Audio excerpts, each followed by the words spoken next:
Now Liddesdale has lain long in, there is no riding there at all. Their horses are grown so lither and fat, they do not stir out of the stall. Fair Johnny Armstrong to Willie did say, Billie, a riding then will we. England and us have been long at feud, perhaps we'll light on some booty. Then they are come on to Harton Hall, they rode their proper place about. But the Lord he was the wiser man, for he had left no gear without. For he had left no gear to steal, except 6 sheep upon a lea. Says Johnny, I'd rather in England dear than 6 sheep go to Liddesdale with me. But how call they the man we last met, Billie, as we came over the knowe? That same he is an innocent fool, and men do call him Dick of the Cow. That fool has 3 as good cows of his own as in all Cumberland, Billie, quoth he. Betide me life, betide me death, these cows shall go to Liddesdale with me. Then they've come unto the poor fool's house, and they have broken his walls so wide. They've loosed out Dick of the Cow 3 cows, and taken 3 coverlets off his wife's bed. But then on the morn when the day grew light, the shouts and cries rose loud, and he, Oh, hold thy tongue, my wife, he says, and of thy crying let me be. Oh, hold thy tongue, my wife, he says, and of thy crying let me be. And I, where thou hast lost 1 cow, in good sooth I shall bring thee 3. Now Dickie's gone to the good Lord Scroope, and I what a dreary fool was he. Now hold thy tongue, my fool, he says, for I may not stand to jest with thee. Shame for your jesting, my lord, quoth Dickie, for no such jesting agrees with me. Liddesdale has been in my house last night, and they've taken my 3 cows from me. But I may no longer in Cumberland dwell, to be your poor fool and your leal, unless you give me leave, my lord, to go to Liddesdale and steal. I give thee leave, my fool, he says, thou speak'st against my honour and me. Unless thou give me thy truth in thy hand, I'll steal from none but who stole from thee. There is my truth and my right hand, my head shall hang on Harry B. I'll ne'er cross Carlisle sands again if I steal from a man who but steals from me.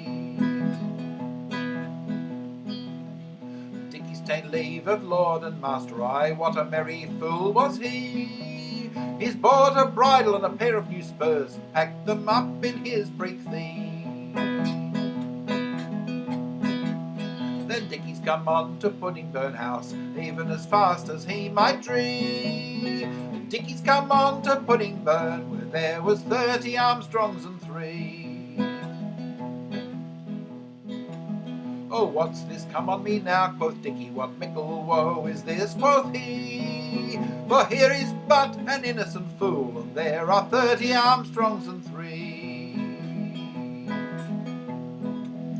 Yet he's come up to the fair hall board, so well has become his courtesy. Well may you be, my good Lord's Jock, but the devil bless all your company. I've come to complain of your man Johnny Armstrong, and of his brother Willie, quoth he.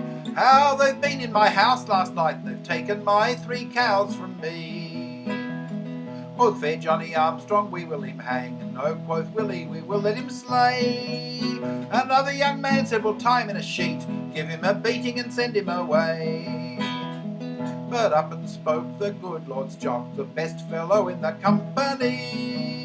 Fit down thy way a little while, Dick, and a piece of thine own cow's half I'll give thee. But Dickie's heart it grew so great that never a bit of it he dared eat.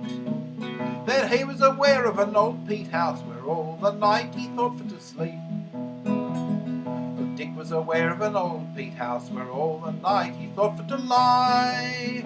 And all the prayers the poor fool prayed was, I wish I'd a meant for my 3 good kine. It was then the use of putting Burgh house and the house of Mangerton all hail. Those that came not at the first call got no more meat until the next meal. The lads that hungry and weary were, above the door head they flung the key. Dicky took good notice of that, says there's a booty yonder for me. Then Dicky has into the stable gone, where there stood 30 horses and 3. He has tied them all with St Mary's knot, all these horses but barely 3. He's tied them all with St Mary's knot, all these horses but barely 3. He's looped on one team, another in hand, and out of the door and gone is Dicky. But on the morn when the day grew light, the shouts and cries raised loud and he. Ah, who has done this, quoth the good Lord's Jock, tell me the truth and the verity. Who is the thief, quoth the good Lord's Jock, say unto me, you do not lee. Dicky has been in the stable last night, took my brother's horse and mine from me. You would never be told, quoth the good Lord's Jock, have you not found my tales full meal? You never would out of England bide, till crooked and blind and all would steal. But lend me thy bay, fair Johnny can say, there's no horse loose in the stable but he. And I'll either bring Dick or the cow again, or the day is come that he must die. To lend thee my bay, the Lord's Jock can say, he's worth both gold and good money. Dick of the cow took away 2 horse, I wish thou may not make him 3. He has taken the Lord's Jack on his back, a 2-handed sword that hangs by his thigh. He's taken a steel cap on his head and galloped on to follow Dicky. And Dicky was not a mile from the town, aye, what a mile, but barely 3, when he was overtaken by Johnny, hand for hand on Canterbury Lee. Abide, abide now, Dicky, then the day is come that thou must die. Dicky looked over his left shoulder, Johnny, hast thou no more in thy company? There is a preacher in our chapel, and all the long day teaches he. When day is gone and night is come, there's never one word I mark but 3. The first and second is faith and conscience, the third never let a traitor free. But Johnny, what faith and conscience had thou, when thou took away my 3 cows from me? And when thou had taken away my 3 cows, thou thought in thy heart thou wast not well sped, till thou sent thy brother over the knoll to take 3 coverlets off my wife's bed. Then Johnny let a spear fall low by his thigh, he thought well to have slain the innocent true.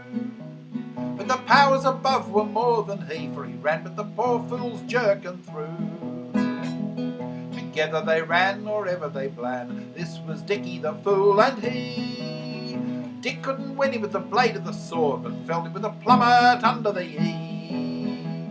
Thus Dicky has felled fair Johnny Armstrong, the prettiest man in the south country. Gramercy then can Dicky say, I had but 2 horse, thou hast made me 3. He's taken the Lord's Jack off Johnny's back, the 2-handed sword that hangs low by his thigh. He's taken the steel cap off of his head, Johnny, I'll tell my master I met with thee. When Johnny awakened out of his dream, I what a dreary man was he. And is thou gone now, Dicky, then the shame go in your company. And hast thou gone now, Dicky, then the devil go in thy company. For if I should live this 100 years, I shall never fight with a fool after thee. Then Dicky's come home to the good Lord Scroope, even as fast as he might dree. Now, Dicky, I'll neither eat nor drink, till high hanged thou shalt be. The shames be the liars, my lord, quoth Dicky, that was not the promise ye made to me. For I'd never gone to Liddesdale to steal, till that I sought my leave from thee. But what made you steal the Lord's Jock's horse, and Limmer, what made you steal him, quoth he? For long thou mightst in Cumberland dwell, ere the Lord's Jock had stolen from thee.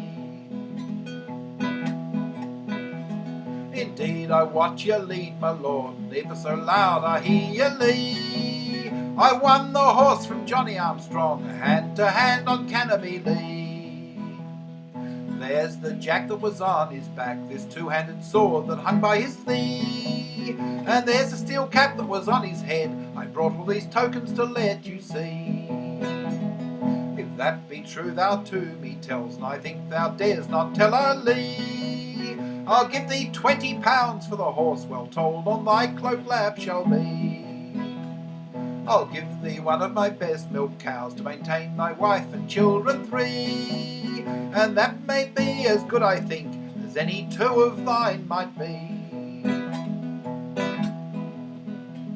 The shames be the liars, my lord, quoth Dicky, do you think to make a fool of me? I'll either have £30 for the horse, or he'll go to Matten Fair with me. He's given him £30 for the horse, all in gold and good money. He's given him one of his best milk cows to maintain his wife and children 3. Then Dicky's come down through Carlisle town, even as fast as he could dree. The first of men that he met with was my lord's brother Bale of Glastonbury. Well be you met, my good Lord Scroope, welcome my brother's fool, quoth he. Where didst thou get Johnny Armstrong's horse? Where did I get him but steal him, quoth he. But wilt thou sell me Johnny Armstrong's horse, and wilt thou sell him to me, quoth he. I tell me the money on my cloak lap, for there's not 1 penny I would trust thee. I'll give thee £15 for the horse, well told on thy cloak lap shall be. And I'll give thee one of the best milk cows to maintain thy wife and children 3. The shames be the liars, my lord, quoth Dick, you're trying to make a fool of me. I'll either have £30 for the horse, or he'll go to Matten Fair with me. He's given him £30 for the horse, both in gold and good money. He's given him one of his best milk cows to maintain his wife and children 3. Then Dicky laughed a loop full high, and I what a loud laugh at he. I wish the neck of the third horse were broken, if any of the 2 were better than he. Then Dicky's come home to his wife again, judge you how the poor fool had sped. He has given her 60 English pounds for the 3 old coverlets ta'en off her bed. And take thee these 2 as good cows, I think, as all thy 3 might be. And yet here is a white-footed nag, I think he'll carry both thee and me. But I may no longer in Cumberland dwell, the Armstrongs they would hang me he. So Dicky's ta'en leave of lord and master, and at Burgh under Stanemore there dwells he.